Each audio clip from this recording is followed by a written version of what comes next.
सफलता ग्रुप देख रहे हैं और आज बात कर रहे हैं बिहार बोर्ड इंटरमीडिएट अकाउंट के चैप्टर नंबर 10 ऋण पत्रों का निर्गमन के कुछ महत्वपूर्ण ऑब्जेक्टिव प्रश्न और उसके आंसर। और ये चैप्टर बाय चैप्टर ऑब्जेक्टिव प्रश्न का सीरीज चल रहा है। इससे पहले का 9 चैप्टर का वीडियो अपलोड है, अगर आपने नहीं देखा है तो जाके उसे देख लीजिए। तो बगैर देर किए हुए शुरू करते हैं हमारा वीडियो। ऋण पत्रों का निर्गमन account Bihar board intermediate Hindi medium के विद्यार्थी के लिए। तो हमारा पहला नंबर प्रश्न यहाँ पर आ चुका है। ऋण पत्रों पर ब्याज की दर होती है। ऑप्शन नंबर ए 12%, 20%, निश्चित दर और 15%। तो ये का आपको सही आंसर यहाँ पर ऑप्शन नंबर जो है सी जो है हो जाएगा। निश्चित दर हमारा सही आंसर हो जाएगा। नंबर 2 प्रश्न को जानते हैं। नंबर 2 प्रश्न भी काफ़ी ही महत्वपूर्ण प्रश्न है। दूसरा नंबर प्रश्न को देख लेते हैं। ऋण पत्रों का निर्गमन पर कटौती है, अस्थायी संपत्ति है, चालू संपत्ति है, वास्तविक संपत्ति है और कृत्रिम संपत्ति है। तो 2 का आपको सही आंसर आपको ऑप्शन नंबर डी यहाँ पर सही हो जाएगा, कृत्रिम संपत्ति है। 3 नंबर प्रश्न को जानते हैं। 3 नंबर प्रश्न, ऋण पत्र भाग होता है, अंश पूंजी का होता है, दीर्घकालीन उधार का होता है, स्वामित्व पूंजी का और इनमें से कोई भी नहीं। तो 3 का आपको सही आंसर ऑप्शन नंबर बी यहाँ पर सही हो जाएगा, दीर्घकालीन उधार हमारा सही आंसर हो जाएगा। 4 नंबर प्रश्न को जानते हैं। 4 नंबर प्रश्न,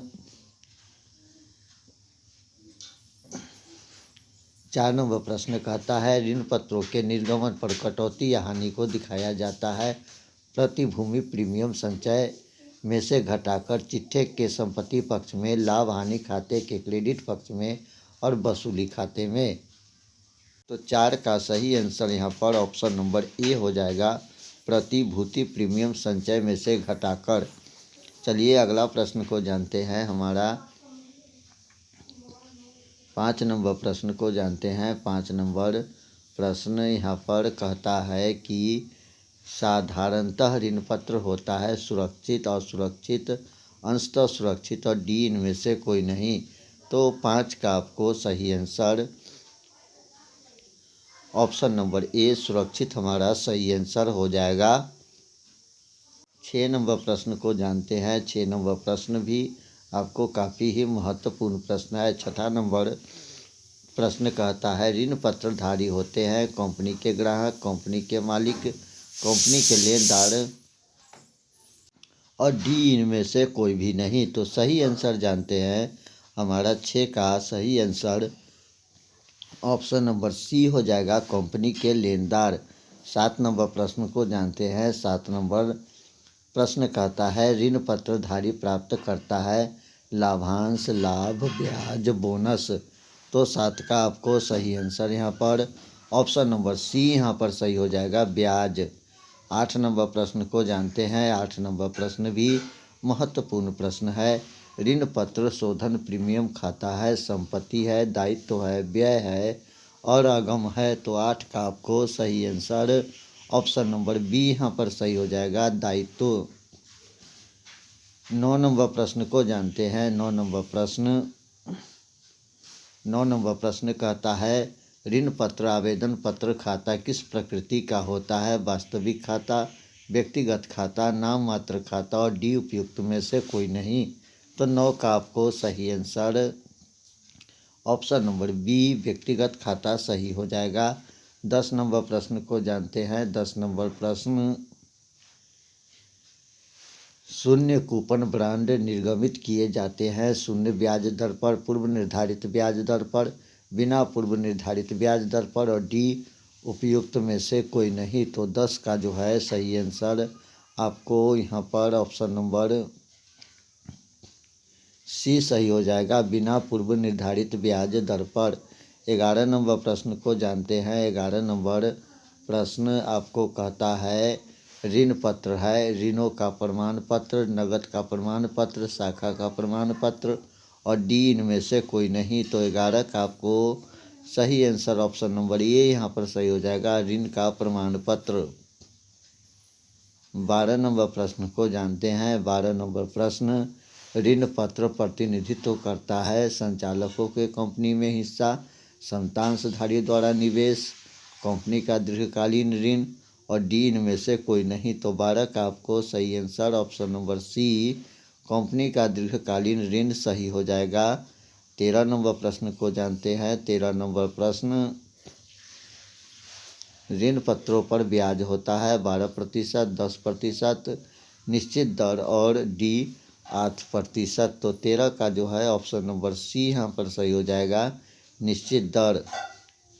14 नंबर प्रश्न को जानते हैं। 14 नंबर प्रश्न कहता है ऋण पत्रों के निर्गमन पर हानि होता है पूंजीगत हानि, आयगत हानि, दायित्व में कमी और डी इनमें से कोई भी नहीं। तो 14 का जो है आपको सही आंसर ऑप्शन नंबर ए यहाँ पर सही होता है, पूंजीगत हानि। 15 नंबर प्रश्न को जानते हैं। ऋण पत्रों पर देय ब्याज है कंपनी के लाभ का एक विनियोजन, कंपनी के लाभ के विरुद्ध एक प्रभार, सिंकिंग फंड में हस्तांतरण और डी उपयुक्त में से कोई भी नहीं। तो 15 का आपको सही आंसर ऑप्शन नंबर बी यहाँ पर हो जाएगा, कंपनी के लाभों के विरुद्ध एक प्रभार। 16 नंबर प्रश्न को जानते हैं। 16 नंबर प्रश्न कहता है ऋण पत्रों के निर्गमन से प्राप्त राशि पूंजीगत प्राप्ति है, आयगत प्राप्ति है, पूंजीगत एवं आयगत प्रतियां हैं, न पूंजीगत और न आयगत। तो 16 का सही आंसर आपको ऑप्शन नंबर ए यहाँ पर सही हो जाएगा, पूंजीगत प्राप्तियां। 17 नंबर प्रश्न को जानते हैं। कंपनी के लिए अधिमूल्य पर ऋण पत्रों का निर्गमन है ऑप्शन नंबर ए आयगत प्राप्ति, लाभ, पूंजीगत लाभ और डी संपत्ति। तो 17 का आपको सही आंसर ऑप्शन नंबर सी यहाँ पर सही हो जाएगा, पूंजीगत लाभ। 18 नंबर प्रश्न को जानते हैं। 18 नंबर प्रश्न, ऋण पत्रों को डैश पर विमोचित नहीं किया जा सकता है। ऑप्शन नंबर ए प्रीमियम, बट्टा, सम और डी इनमें से कोई भी नहीं। तो 18 का जो है सही आंसर ऑप्शन नंबर बी यहाँ पर सही हो जाएगा, बट्टा। 19 नंबर प्रश्न को जानते हैं। 19 नंबर प्रश्न आपको कहता है बैंक के लिए ऋणों के लिए ऋण पत्र का सहायक प्रतिभूति के रूप में निर्गमन किए जाने पर किसी खाते को डेबिट किया जाएगा। बैंक खाता, बैंक ऋण खाता, ऋण पत्र खाता और डी ऋण पत्र उच्चनति खाता। तो 19 का जो है सही आंसर ऑप्शन नंबर डी जो है बिल्कुल सही हो जाएगा, आपको ऑप्शन नंबर डी ऋण पत्र उच्चनति खाता। 20 नंबर प्रश्न को जानते हैं। 20 नंबर प्रश्न, यदि विक्रेता को 5 लाख की शुद्ध संपत्ति के प्रतिफल के बदले 4,50,000 के ऋण पत्र निर्गमित किए जाते हैं तो शेष 50,000 किस खाते में क्रेडिट किए जाएंगे? लाभ हानि विवरण, ख्वाती खाता, सामान्य संचय खाता और डी पूंजी खाता। तो 20 का जो है सही आंसर आपको ऑप्शन नंबर डी यहाँ पर सही हो जाएगा, पूंजी संचय खाता। 21 नंबर प्रश्न को जानते हैं। 21 नंबर प्रश्न कहता है ऋण पत्रों के निर्गमन पर दिए जाने वाले बट्टा किस प्रकृति का होता है? आयगत हानि, पूंजीगत हानि, स्थगित आयगत व्यय और डी इनमें से कोई नहीं। तो 21 का आपको सही आंसर ऑप्शन नंबर बी यहाँ पर सही हो जाएगा, पूंजीगत हानि।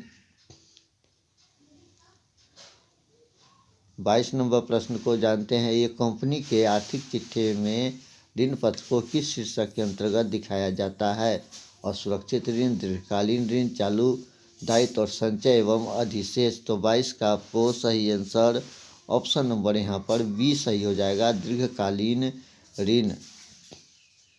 23 नंबर प्रश्न को जानते हैं। 23 नंबर प्रश्न, ऋण पत्र जो कि मात्र सपुर्द कर देने पर हस्तांतरित हो जाता है कहे जाते हैं? पंजीकृत ऋण पत्र, प्रथम ऋण पत्र, वाहक ऋण पत्र और डी इनमें से कोई नहीं। तो 23 का आपको सही आंसर ऑप्शन नंबर सी सही हो जाएगा, वाहक ऋण पत्र। 24 नंबर प्रश्न को जानते हैं। 24 नंबर प्रश्न, ऋण पत्रों के निर्गमन पर हानि या कटौती को सामान्यतः डैश में अपलिखित किया जाता। 5 वर्ष, 10 वर्ष, 15 वर्ष ऋण पत्रों के जीवन काल के अंदर। तो 24 का सही आंसर ऑप्शन नंबर डी यहाँ पर हो जाएगा सही, ऋण पत्र के जीवन काल के अंदर। 25 नंबर प्रश्न को जानते हैं। 25 नंबर प्रश्न, FLDT ने 4 लाख मूल्य की मशीन खरीदी। प्रतिफल का भुगतान प्रत्येक 100 वाले 10% ऋण पत्र 20% की कटौती पर निर्गमित द्वारा किया गया ऋण पत्र खाते को क्रेडिट किया जाएगा। 4 लाख, 5 लाख, 3 लाख 20 हज़ार, 4 लाख 80 हज़ार। तो सही आंसर 25 का ऑप्शन नंबर बी 5 लाख हमारा सही हो जाएगा। 26 नंबर प्रश्न को जानते हैं। 26 नंबर प्रश्न कहता है, जिन ऋण पत्रों के धारकों को यह अधिकार होता है कि वो चाहे तो एक निश्चित समय के बाद अपने ऋण पत्र को निर्धारित शर्तों के अनुसार अंशों में परिवर्तित कर सकते हैं, ऐसे ऋण पत्र को कहते हैं शोधक ऋण पत्र, अशुद्ध ऋण पत्र, परिवर्तनशील ऋण पत्र और वाहक ऋण पत्र। तो 26 का जो है सही आंसर आपको ऑप्शन नंबर सी यहाँ पर सही हो जाएगा, परिवर्तनशील ऋण पत्र। 27 नंबर प्रश्न को जानते हैं। 27 नंबर प्रश्न, जिन ऋण पत्र के मूलधन का भुगतान कंपनी के जीवन काल में नहीं होता बल्कि कंपनी के समापन पर होता है, ऐसे ऋण पत्र को कहते हैं वाहक ऋण पत्र, शोधक ऋण पत्र, अशोधक ऋण पत्र और अपरिवर्तनशील ऋण पत्र। तो 27 का जो है सही आंसर आपको ऑप्शन नंबर सी यहाँ पर सही हो जाएगा, अशोधक ऋण पत्र। 28 नंबर प्रश्न को जानते हैं। 28 नंबर प्रश्न कहता है, ऋण पत्रों के निर्गमन पर कटौती को लिखा जाता है अमूर्त संपत्ति के रूप में, चालू संपत्ति के रूप में, चालू दायित्व के रूप में और डी विविध व्यय के रूप में। तो 28 का आपको सही आंसर ऑप्शन नंबर डी यहाँ पर सही हो जाएगा, विविध व्यय के रूप में। 29 नंबर प्रश्न को जानते हैं। 29 नंबर प्रश्न, ऋण पत्रों का प्रतिफल लाभ है, लाभांश है, ब्याज है और डी इनमें से कोई नहीं है। तो 29 का जो है सही आंसर ऑप्शन नंबर सी यहाँ पर सही हो जाएगा, ब्याज है। 30 नंबर प्रश्न को जानते हैं। 30 नंबर प्रश्न कहता है, एक कंपनी ने 1,12% ऋण पत्रों के प्रत्येक 100 के निर्गमित किया। ऋण पत्रों पर ब्याज की राशि 12,000, 1,20,000, 12 लाख, डी इनमें से कोई नहीं। तो 30 का जो है सही आंसर ऑप्शन नंबर सी यहाँ पर सही हो जाएगा, 12 लाख। 31 नंबर प्रश्न को जानते हैं। 31 नंबर प्रश्न, ऋण पत्र प्रीमियम के लिए प्रयोग किया जाता है। अंशों या ऋण पत्रों के निर्गमन पर बट्टे का अपलेखन, अंशों या ऋण पत्रों के शोधन पर प्रीमियम की अपलेखन, पूंजीगत हानि का अपलेखन और डी उपयुक्त सभी। तो 31 का जो है सही आंसर ऑप्शन नंबर डी यहाँ पर सही हो जाएगा, उपयुक्त सभी। 32 नंबर प्रश्न को जानते हैं। 32 नंबर प्रश्न, ऋण पत्र के शोधन पर प्रीमियम खाता एक वास्तविक खाता, एक अवास्तविक खाता, एक व्यक्तिगत खाता और डी इनमें से कोई नहीं। तो 32 का जो है सही आंसर आपको ऑप्शन नंबर यहाँ पर जो है सी सही हो जाएगा, एक व्यक्तिगत खाता। 33 नंबर प्रश्न, ऋण पत्रधारी को कंपनी का डैश कहा जाता है, लेनदार, देनदार, स्वामी और बैंकर। तो 33 का आपको सही आंसर ऑप्शन नंबर यहाँ पर ए हो जाएगा, लेनदार हमारा सही आंसर हो जाएगा। 34 नंबर प्रश्न को जानते हैं। 34 नंबर प्रश्न, परिवर्तनशील ऋण पत्रों को छूट पर जारी नहीं किया जा सकता, ये तुरंत परिवर्तनीय होता है, ये तुरंत परिवर्तनीय नहीं होता है, उपयुक्त में से कोई नहीं और ए और बी दोनों। तो 34 का आपको सही आंसर ऑप्शन नंबर ए हो जाएगा, ये तुरंत परिवर्तनीय होता है। 35 नंबर प्रश्न को जानते हैं। ऋण पत्रों के निर्गमन पर कटौती को अपलिखित किया जाना चाहिए प्रतिभूतियम प्रीमियम खाते में, पूंजीगत लाभ में, लाभ हानि विवरण में और डी उपयुक्त क्रम के ऋण पत्र के अवधि में। तो 35 का सही आंसर ऑप्शन नंबर डी यहाँ पर सही हो जाएगा, उपयुक्त क्रम में ऋण पत्र की अवधि में। और 36 नंबर प्रश्न कहता है, ऋण पत्र पर कटौती किस शेष आर्थिक चिट्ठे में दिखाया जाता है, संपत्ति पक्ष में, दायित्व पक्ष में, फुल नोट में और डी में से कोई नहीं। तो 36 का सही आंसर ऑप्शन नंबर ए होगा। संपत्ति पक्ष में 37 नंबर प्रश्न को जानते हैं। ऋण पत्रों के निर्गमन पर अधिलाभ के आर्थिक चिट्ठे में किस शीर्ष के अंतर्गत दिखाया जाता? गैर चालू संपत्ति, संचय एवं अधिक के, गैर चालू दायित्व और डी में से कोई नहीं। तो 37 का आपका ऑप्शन नंबर सी सही हो जाएगा। तो ये था आपको चैप्टर नंबर 10 के कुछ महत्वपूर्ण ऑब्जेक्टिव प्रश्न। मिलते हैं फिर अगले वीडियो में, तब तक इजाज़त, नमस्कार, जय हिंद।